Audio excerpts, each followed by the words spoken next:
Video. Good morning, this is Judge Kaplan, and I'll be starting my 11:30 calendar with respect to BlockFi matters. We have counsel both in court and appearing remotely. For those, bear with me, for those appearing remotely, if I have not called upon you and you wish to be heard, please make sure you use the raise hand function.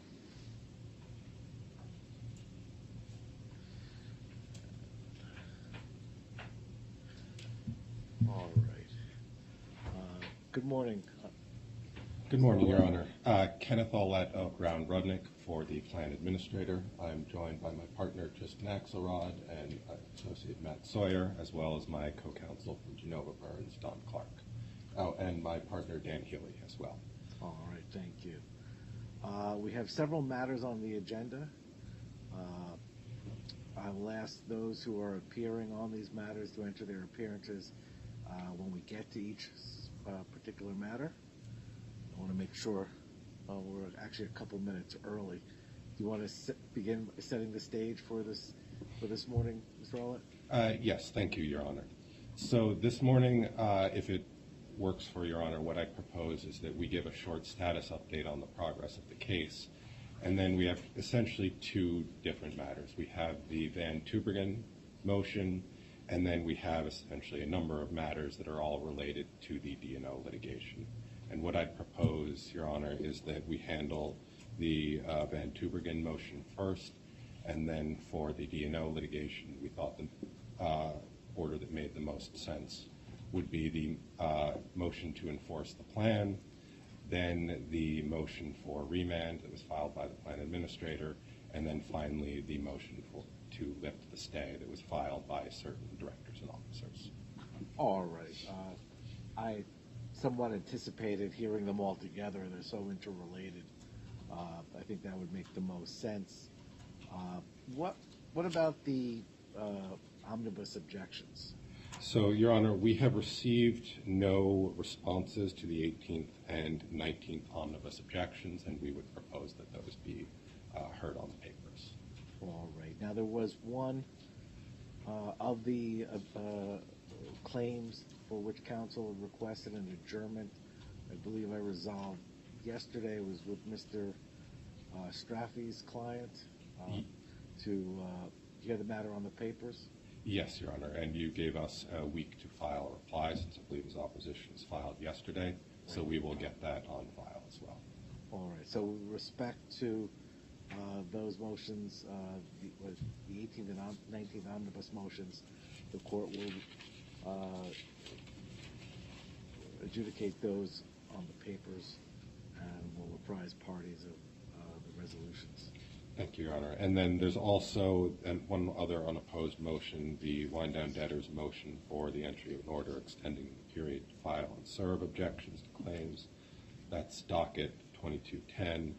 And again, there were no objections to that motion, so that we would propose that as well be heard on the papers. All right, let me just check that. Kia, that's number 19 on chat, and that will be granted. So numbers on today's calendar, my calendar, court's calendar, 21 and 20 will be on the papers. Those, with the exception of the single claim that has been carved out for, well, it's still on the papers, but we're allowing an additional week for the wind-down debtor to respond. And I think that brings us current, correct? Correct. Thank you, Your Honor. All right. So we would move to the Van Tubergen. I'm sorry. You wanted to give the update. Yes, Your Honor. So the Plan Administrator has been working to get the first interim distribution out to all customers. For crypto, as Your Honor knows, we are making distributions of certain cryptocurrencies through BlockFi's platform and other distributions in cash via a number of partners. the crypto distributions continue, and we urge that all people who are eligible to withdraw do so as quickly as possible because the deadline to submit a withdrawal is coming up. There will be a short window for people to fill out the required identity verification, which again, we urge everybody to pay close attention to the emails they receive on identity verification. They may get one email per withdrawal, not per account, and they need to fill out all of them for certain regulatory reasons. And that's a deadline we're not going to be able to extend further.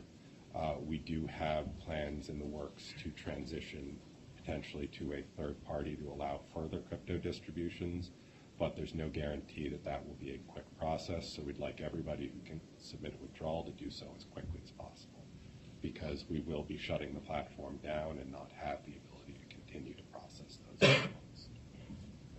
With respect to cash distributions, we have run into certain regulatory roadblocks that have been quite difficult, and we understand quite frustrating for a number of customers. Those can be separated into U.S.-based distributions and international-based. With respect to U.S.-based distributions, we have resolved those issues this week. We expect that withdrawals that had been requested in cash previously will start going out early next week. Again, we'd urge everyone who is eligible for those withdrawals to submit them as quickly as possible, but because they're not being done through BlockFi's platform, there's less of a urgency to get those done by the end of the month. With respect to international cash distributions, there are significantly more complex regulatory issues, largely due to non-U.S. law. We anticipate that we will be able to release a large amount of those in the near future, but there will be a certain group of those that we likely need to request re-verify their identity, even for distributions that would seem relatively small. So we will give creditors further updates on those. There are also a small group of creditors where we have had to freeze distributions for certain more complex regulatory issues. Claimants who have contacted us, we've been able to tell them their regulatory issues, but we have not been able to go into detail on those. And for those customers, we are not able to make distributions at all on those until that is resolved. We may be coming to your honor with more information on that and a proposal on how to resolve, but certain of those issues appear extremely thorny and may be difficult to resolve. We will, of course, reserve all funds so that anybody who is not able to get their funds now will not be prejudiced by this delay and will be able to receive the same distributions they're entitled to now. All right, that's fair enough. And with that, I would turn it over to my associate, Matt Sawyer, who has done a great deal of the work in this case that you haven't seen, Your Honor, and we'd now like him to address the Van Tubergen motion. All right. Then first let me take the appearance for counsel for Mr. Van Tubergen. Mr. Magalese, you there? Yes, Your Honor. Good morning. Good morning. How are you? Fairly well, Judge. Thank you. All right. This is your motion for reconsideration. As I've often admonished all sides, I've read the motion papers as well as the opposition and the replies and the replies to the replies. So let me have you supplement or highlight any portions of your motion that you wish. I appreciate the opportunity to do that, Judge. And I came in with that mindset, Your Honor. I know the court's time is precious. It's a big case. A lot to be heard today. Judge, as I hope we made clear, we're not looking to re-argue. We explicitly noted that in our memorandum of law, and I hope that the ensuing framework reflected that, Your Honor.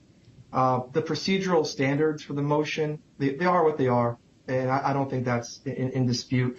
They informed our approach.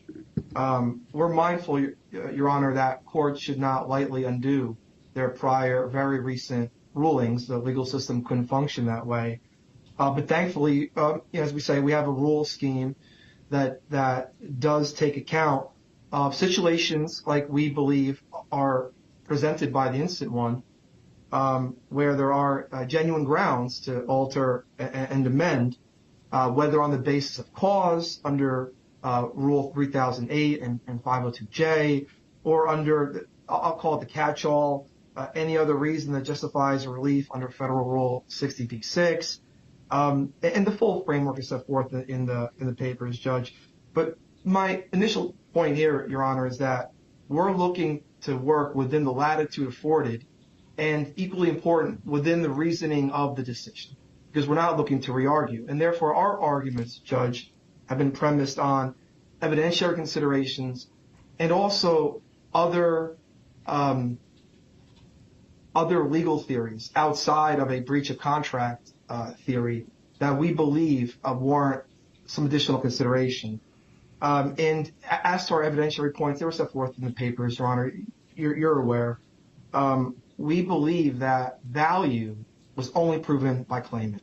We know that, Your Honor, in the world, cash is king, but perhaps we can say that in bankruptcy, value is the coin of the realm. And I believe that my client, Mr. Van Tubergen, is the only party here that proved value. BlockFi spoke as to their general processes, and they did, as we say, somewhat tongue-in-cheek. We always keep our humor, Your Honor. They submitted numbers on a page, but what are they backed by, right? I'm not insinuating that they made them up, but we're in a legal proceeding. They have to prove them.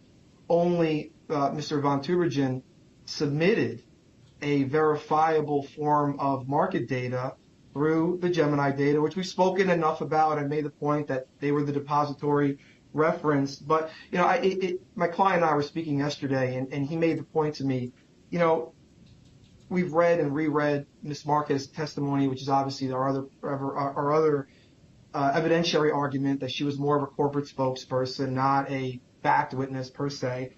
And we saw that she said, they took best-in-class pricing. Well, Gemini is best in class. And as a matter of justice and equity, capital E, Your Honor, we're the ones seeking to have this court look to all of the world's major exchange platforms to see what they would have to say about the pricing metrics at the liquidation points in question. As we said in our papers, our pricing metric that we submitted as our evidence was time-stamped.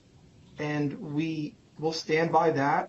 And I am confident that if the court were to indulge us and take judicial notice of the information on these other platforms, the court would find that to be the case. And also, those other platforms would be able to account for what we believe is a smokescreen being put up by BlockFi that, you have to look at the timing, when it was sold. You have to look at the volume of the sales. As to timing, as I said, our pricing metric was time-stamped. And as to the volume, we believe that these other exchange platforms will be able to account for that and support our pricing, our valuation evidence, and at the end, support our contention that the liquidations were not authorized. And just also, Your Honor, as to, as I said before, as I read the decision, to me, it was heavy on the breach of contract theory, which we have our disagreements on that front, obviously, but that will be a matter for appeal and not a reconsideration motion. And I saw Your Honor's decision, and we cited about how it's not really a reconsideration motion, all that. But we saw very little in the way of the discussion of good faith and fair dealing and unconscionability. And I get it. Normally, those types of arguments are afterthoughts. And a lot of times when parties make those arguments, they make them in a almost half-committed fashion. It's very vague. It's very amorphous. Here, Your Honor, we have statutory codifications in Michigan, which their law applies, of good faith and fair dealing, of unconscionability. And we have various facets of this case, Your Honor, that I think would be of freestanding significance, meaning even taken in isolation, they would be very concerning. But then when you add them together and you put them under the penumbra of Michigan's statutory codifications of good faith and fair dealing and unconscionability, that they overwhelmingly warrant a ruling or some kind of relief in Mr. Von Tubergen's favor. And I'm referring, Your Honor, to what is plainly a oppressively one-sided contractual term. And I'll say something on the record, Your Honor, that I hope is not controversial. I think that if BlockFi continued business in the manner that they did, that these types of contracts would have become an issue at the government agency level. But again, that's neither here nor there because that's not really in play. The manner in which they executed liquidations, Your Honor, was, I think we called it strip mining. You know, it was just so over the top aggressive. Again, agency law considerations, Your Honor, that I didn't really see in the decision in terms of you had multiple BlockFi agents making certain representations as to how the liquidations would be conducted in terms of their extent. Assurances were given. Mr. Von Tubergen, we argued, reasonably relied. I'm thinking that he was good to go with regard to that he was in the safe harbor when he posted that additional collateral in that side account, and that additional collateral was in fact posted. We get to the notices, Judge. Even if this court continues to accept Exhibit J, it doesn't serve to prove the form and content of the underlying notices. And again, I trust the court will permit some humor, Judge. I know my client and I need it in this matter, but again, even if the court accepts Exhibit J, how do we know that each instance in Exhibit J wasn't BlockFi forwarding a Michaels coupon? You know, we don't, because the actual stuff wasn't produced.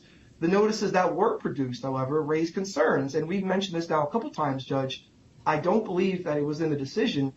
The first liquidation that we made a part of our request for relief in connection with loan number 558-207A5, we refer to it loosely as 558, we don't believe that a 72-hour notice period was given. We provided a notice that was dated May 18th. BlockFi claims liquidation occurred May 19th. We believe it occurred May 20th. But in either scenario, the 72-hour notice period wasn't met, and that has to be of some consequence, Judge. And then we get to, and I'll mention this very briefly, Judge, our prior attempts to get documents and information. And we were, with regards to BlockFi, we resolved those attempts by withdrawing the subpoena. We then issued a subpoena to their to a third-party service provider of theirs, Scratch Services. They didn't comply. And I think at the last hearing, Your Honor said something to the effect of, the music has to stop eventually. And I get it, right? It's just that when you add all these different things, Judge, and, you know, being mindful that at the end of the day, Mr. Von Tubergen was a consumer, BlockFi was a behemoth, and you take account that Michigan has codified good faith and fair dealing, codified unconscionability. I believe that all that sum and substance warrants reconsideration and a ruling in Mr. Von Tubergen's favor. All right. Thank you, Mr. Magalese. Let me hear from the Wind Down Debtors Council.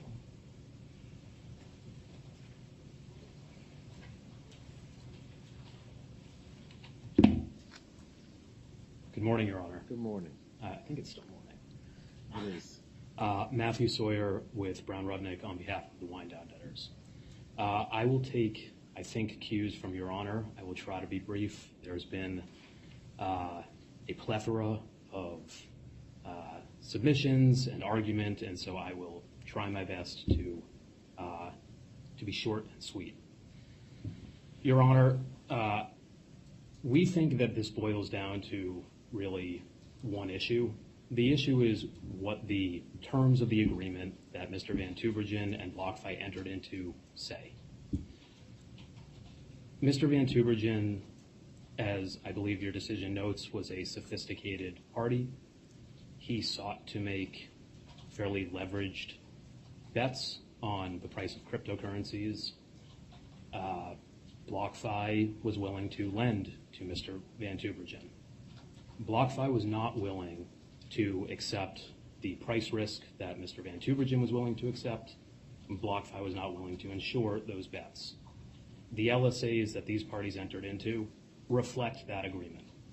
The LSAs provide BlockFi with the ability to liquidate collateral at its discretion upon certain thresholds in the LTVs being met, and BlockFi did that. The agreements themselves are clear. BlockFi's compliance with the agreements is evident, and I believe your decision and your order reflect that and found that. With respect to the Michigan law issue, I believe that the LSAs are again informative on that issue. Michigan doesn't acknowledge a violation of good faith and fair dealing, where a contract party followed the contract. BlockFi followed the contract. There is no violation of good faith. There is no violation of fair dealing. In terms of whether the LSAs were unconscionable, the LSAs, again, were entered into by two sophisticated parties. They were clear. Mr. Van Tubergen wanted to make the kind of bets on crypto that he made. He could have taken that business elsewhere. He chose to take it to BlockFi, and BlockFi was willing to, again, lend, but not unconditionally. And the LSAs are reflective, again, of that agreement that the two parties entered into. And in terms of agency, for fear of beating the proverbial dead horse, the LSAs are clear. Mr. Van Tubergen is sophisticated. He can read them. He knows what they said. The LSAs provide a window upon certain thresholds being met in the LTV. After 72 hours, BlockFi can liquidate collateral. Upon a higher LTV threshold, BlockFi does not need to provide notice to liquidate collateral. Notwithstanding what the LSAs say, I think the record is pretty clear that Mr. Van Tubergen received adequate notice in every instance prior to the liquidation of the collateral. So not only should he have been on notice based on what the LSAs say, but he received from BlockFi and its employees adequate notice. So again, I think that the record more or less speaks for itself. I will rest unless Your Honor has any questions for me. No, I understand. Thank you. Thank you. Mr. Magalese, anything else you wish to add? No, Your Honor. All right, well, I thank you for your argument. I'm going to take some time, not too much time, but I'm going to reserve and consider the argument together with the pleadings that have been filed, the submissions. And I'll have an order, I would anticipate, in short order. All right, thank you. Your Honor. That concludes my involvement, Your Honor. I wish everyone celebrating Passover a good holiday. Thank you. Take care. Bye-bye. All right.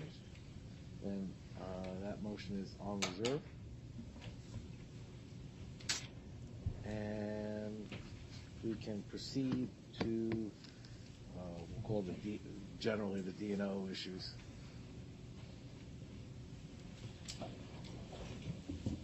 And with counsel for the carriers and movements come up as well.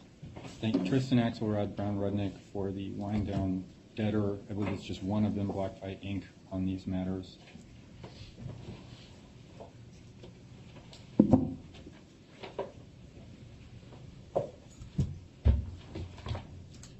Good morning, Your Honor. Rachel Ehrlich Albanese of DLA Piper on behalf of several insurers, which I'll identify once I have my notes and I'm organized. Absolutely. Go. Thank Take you. your time.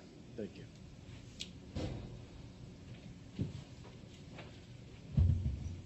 Good morning, Your Honor. Stacey Ruth on behalf of XL Specialty, U.S. Specialty, Arch Insurance Company, Berkshire Hathaway Specialty, and Berkeley Insurance Company.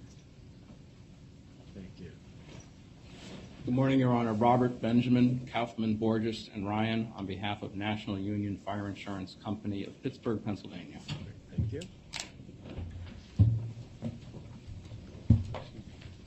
Good morning, Your Honor. Mark Errico of Squire Patton Boggs for Access Insurance Company. Thank you. Welcome. And before we start with oral argument, let me first see, is there anybody appearing remotely who wishes to enter an appearance at this time on this matter? Good morning, Your Honor. Catherine Heitzen-Rader from Duane Morris LLP for Ace American Insurance Company. All right, thank you. Good morning, Your Honor. Jessica Lalonde from Duane Morris, also on behalf of Ace American Insurance Company. All right, welcome, thank you. Good morning, Your Honor. Seth Grief from Kaufman Dolowich for Endurance American Specialty Insurance Company. And also with me is Kevin Wingles, who's our Pro Hoc counsel, also from my office. Great, thank you, welcome. Anyone else? All right. Before we start, there was mention made, I believe, in the last reply on behalf of the insurers that there is a mediation scheduled in May. And my inquiry, I always like to make sure that I don't, put my thumb down on the scales one way or the other. Is this a situation, and I throw this out collectively to all sides, where there would be a preference for the court to reserve on these pending motions, pending the mediation, or the contrary? I don't know if you've discussed it, but it kind of informs me as to how aggressively to start asking questions too, without trying to nudge the scales. Thank you, Your Honor. We did have a meet and confer on these issues yesterday. We did float that, and the wind-down debtors conferred with their clients. Afterwards, we actually feel like a ruling on these issues would be helpful in advance of mediation. Do you all concur, or what are your thoughts? Your Honor, on behalf of the move-in insurers, we do not have authority to agree to an adjournment beyond mediation, so we'd like to go forward today. Well, no, I was listening to argument. The question is, whether I reserve a decision or not pending the mediation. I'm not. When is the mediation scheduled for? I'm not sure I'll reach a decision in time for the mediation. May 22nd. May 22nd. All right, so it gives us about 3 weeks. Okay. Then we'll go ahead. I'm not sure I'm prepared today to issue a ruling on either of the, or I guess there are 3 motions. I might on some of them. And if not, I'll just move forward with consideration in the ordinary course. If there comes a point in time where the parties agree collectively to ask me to defer, so be it. I usually try to accommodate. If not, mediation sometimes lasts longer than people anticipate. Sometimes it takes longer for me to issue rulings than I'd like. But we'll see where we go. All right. Counsel? Thank you, Your Honor. And I'll give a brief introduction and also reintroduce the facts here. As we understand, there's... Excuse me, Your Honor. We are the move-ins for the motion to enforce. I was wondering which one are we arguing? We'd actually like to begin with the remand motion, if that's all right. But the motions are intertwined. Well, excuse me. I was going to listen to them both collectively. So we have the remand, we have the motion to enforce. I'm not sure it makes a difference to the court which one we hear first. You all haven't discussed this, I gather. We have not discussed with opposing counsel. All right. Is there a problem with the wind-down debtor on their motion for remand first? I'm not going to be deciding it before we hear the motion to enforce. We agreed with Your Honor at the beginning when you said that the proposed order that you anticipated was the motion to enforce, the remand motion, and then the D&O, the individual's motion. Your Honor, maybe some confusion on this issue. If they would like to be heard first on plan enforcement, we can do that. Well, why don't we accede to that? Since, I don't even think I made an order. I assumed I would hear them collectively. So it doesn't make a difference to the court, but why don't we hear from the insurers on the motion to enforce? Thank you, Your Honor. Again, for the record, actually, almost good afternoon. Rachel Albanese of DLA Piper on behalf of Arch Insurance Company, Berkeley Insurance Company, Berkshire Hathaway Specialty Insurance Company, U.S. Specialty Insurance Company, and XL Specialty Insurance Company. I'm here today with my co-counsel, Stacy Roof of Werner, Ahari Manjal, and Gregory Jewell from DLA Piper. Your Honor, the move-ins filed this motion, docket 2221, to enforce the terms of Block 5's plan and confirmation order. On the eve of Block 5's bankruptcy, which was widely and publicly anticipated, Block 5 purchased $30 million of D&O coverage under a policy issued by ACE American Insurance, which covered the period November 18, 2022 to November 18, 2023. ACE American issued the policy, and the move-ins and several other insurance companies serve as quota share insurers on the policy. The move-ins seek to enforce the unambiguous language of the plan and the confirmation order, which make clear that the debtor's intention to assume all obligations under their insurance contracts are unaltered, including their D&O policies, and to remain fully liable under those policies after the effective date. The assumption and continuation of the D&O insurance is expressly and carefully spelled out in Article 5F of the plan. Your Honor, it's a long provision, but if the court will indulge me, I will read the key parts of it because it's dispositive here. Notwithstanding anything to the contrary in the disclosure statement, the plan supplement, the confirmation order, any bar date notice or claim objection, or any other document related to any of the foregoing or any other order of the bankruptcy court, and here's the key part, including without limitation any other provision that purports to be preemptory or supervening, grants an injunction, discharge or release, confers bankruptcy court jurisdiction, or requires a party to opt out of any releases. A, each of the insurance contracts, including without limitation any D&O insurance policies, which identify one or more of the debtors as first named insured or counterparty thereto, shall be assumed in their entirety by the applicable wind-down debtor without the need for any further notice to or action or order or approval of the bankruptcy court as of the effective date pursuant to sections 105 and 365 of the Bankruptcy Code.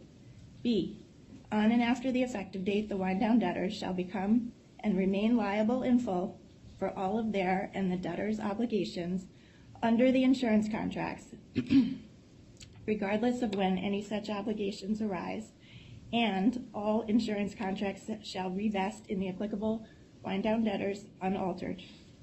C, in all insurance contracts and all legal, equitable, or contractual rights, obligations, and defenses of the insurers, the debtors, or after the effective date, the wind-down debtors, or any other individual or entity as applicable under any insurance contracts, whether arising before or after the effective date, shall survive and shall not be amended, modified, waived, released, discharged, or impaired in any respect. And D, the debtors, there's some language I think that was ellipsed there. And D, the debtors or the wind-down debtors as applicable shall not terminate or otherwise reduce the coverage under any D&O liability insurance policy, including without limitation any tail policy, and any current and former directors, officers, managers, and employees of the debtors who served in such capacity at any time before or after the effective date shall be entitled to the full benefits of any such policy for the full term of the policy, subject in all respects to the terms and conditions thereof, regardless of whether such directors, officers, managers, and employees remain in such positions after the effective date. Thank you for that indulgence. The confirmation order reiterates this protective language in paragraphs 87 and 88, and similarly provides that the debtors shall continue to satisfy their obligations under their insurance policies in full and continue such programs in the ordinary course of business. Your Honor, as I mentioned, the lead-in to that plan language is really important because it provides that notwithstanding literally anything else, any provision that purports to be preemptory or supervening simply does not impact the sanctity of insurance contracts, and especially D&O coverage under the plan. Anything else includes the notwithstanding carve-out language regarding vested causes of action that the wind-down debtors rely on so heavily. This is because the plan's express assumption of the insurance contracts, including the policy under Section 365 of the Bankruptcy Code, precludes the wind-down debtors from bringing any claims against their insurers, including the movements. There's no such thing as the conditional assumption that the wind-down debtors argue for here. They're telling the court that the debtors can assume the policy in the reasonable exercise of their business judgment and obtain its benefits while reserving the right to turn around and sue the insurers months after with claims seeking to rescind the policy and recover the premium as a fraudulent transfer. Let me ask a question, if I may. Assumption by a debtor, let's back up. Rejection serves as a breach of the underlying executory agreement. I don't think anybody's going to contest that. It's a rejection. It's a breach as of the date of the filing. The assumption is intended to allow the debtor to have the advantages of the contract, and in essence places that contract as if the bankruptcy did not occur. In some respects, even better. All defaults are cured. You have adequate assurance of future performance, which is something you don't necessarily have outside of a bankruptcy, but the contract continues. If there's a basis within the contract to rescind or to bring a claim that exists, why is that inconsistent with assumption? The assumption just puts the contract back in place. Or in this case, there were no defaults, to my understanding, pre-petition. The premium had been paid. There was no monetary. There's no monetary default.